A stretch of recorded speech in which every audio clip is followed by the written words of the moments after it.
జయశంకర్ భూపాలపల్లి జిల్లా పలిమెల మండలం లెంకలగడ్డలో సుడిగాలి భీభత్సం సృష్టించింది. ఒక్కసారిగా భీకర గాలులతో కిలోమీటర్ వ్యవధిలో అడవి ధ్వంసమైంది.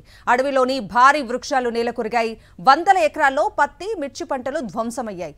భీకర గాలులతో భయాందోళనకు గురయ్యారు స్థానికులు.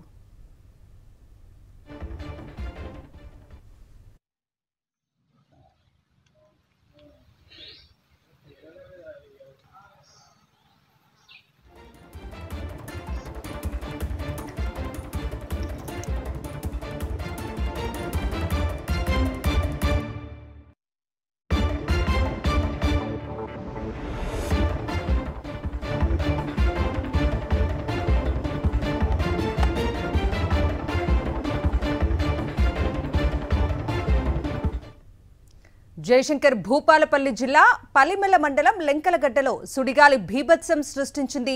ఒక్కసారిగా భీకర గాలులతో కిలోమీటర్ వ్యవధిలో అడవి ధ్వంసమైంది. అడవిలోని భారీ వృక్షాలు నేలకొరిగాయి. ఆ దృశ్యాలు స్క్రీన్ మీద చూస్తూ ఉన్నాము. వందల ఎకరాల్లో పత్తి అలాగే మిర్చి పంటలు ధ్వంసమయ్యాయి. భీకర గాలులతో భయాందోళనకు గురయ్యారు స్థానికులు.